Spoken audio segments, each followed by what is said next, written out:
One of my producers happened to hear a podcast on NPR, and this is why I pay people, so I don't have to listen to NPR, I guess. But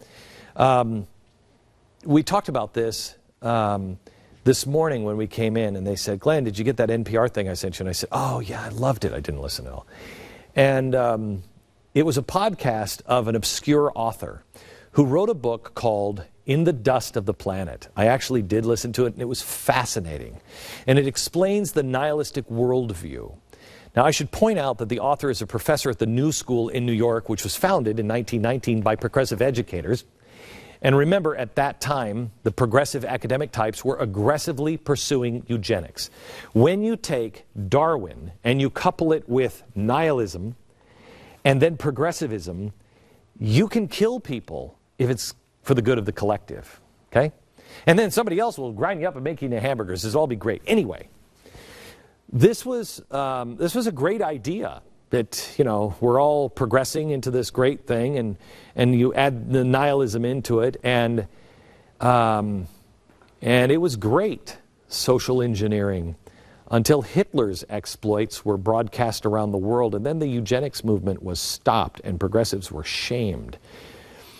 So, back to this obscure little book on nihilism.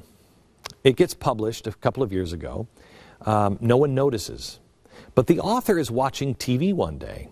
There's a popular TV show with Matthew McConaughey called True Detective. Big. And the lines the character is saying sounds familiar to this author. This is the kind of stuff that you almost heard on the streets of New York with the global warming thing. And it was ripped right out of the book In the Dust of the Planet. Turns out, it didn't just sound like it, they were actually taken from that book. The writer of the show was asked about the inspiration for the character, and he said it was largely influenced by that book. Well, not long after, the author of the book is watching another clip. This time, this clip is of Beyonce and Jay-Z. And here's Jay-Z wearing a leather jacket in the dust of this planet. Anyway, all of this stuff is happening, and it's on McConaughey, and now it's here. So NPR takes our tax dollars, and this time I would say thank you, and they interview the costume designer for this. And they said, why this? Now this costume designer has a long list of celebrities that she influences. And she said something very interesting. Listen. It occurred to Andy and I during the interview that June has probably influenced the fashion sense of a significant portion of the human beings on this planet. And she was very clear that a costume is more than just a costume. It's like a conversation without words.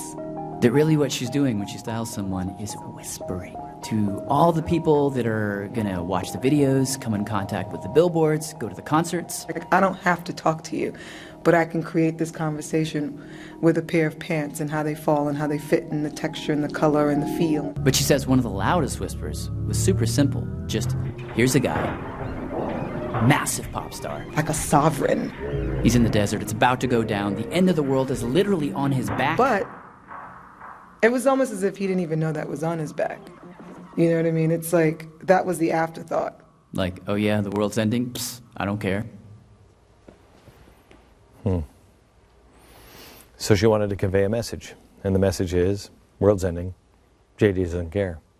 He's a nihilist. Now she has access to all these celebrities. That's good. I mean, there's no conspiracy here, there's nothing. This is what she does. Progressives, in particular, are masterful at infecting the culture and making their views become cool and the norm. Suddenly, this obscure book is everywhere. It's in fashion magazines. It's cool to be a nihilist. We in the conservative movement, in the Christian movement, in the religious sphere, the spiritual sphere, we ignore the culture. We complain about what everybody else is doing. And we complain about how they're affecting that. I'm not complaining. Whatever she's doing, that's fine. Where are we?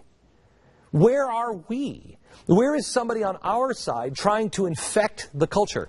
I talked to, Tiffany, what was the guy's name? I feel so bad now, I know his name. A big movie star, remember I had dinner with him in Chicago. We couldn't talk about it for a long time.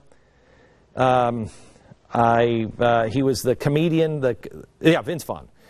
I'm talking to Vince Vaughn one time, and he's saying to me, Glenn, I said, I had no idea, Vince, that you were like this. He said, you've never noticed the t-shirts I wear in my movies? No. Go back and look. You'll see him reading Common Sense by Thomas Paine in bed. You'll see him wearing the Don't Tread on Me shirt. He does that subtly in movies. And nobody seems to notice. But it's there. There's very few people doing that on our side. And we have to be on the front lines. Because as this world devolves into chaos and depravity, people are searching for meaning. We have to provide them with truth in every platform possible. Let me tell you something. If God only spoke to you in church, would you ever hear him? No. You wouldn't. I wouldn't. If that's the only place he spoke, he speaks to us everywhere. Everywhere we look, it's breadcrumbs, breadcrumbs, breadcrumbs. We're not leaving any breadcrumbs. We're not making anything cool. We've been down this nihilist road before, and it does not ever end well.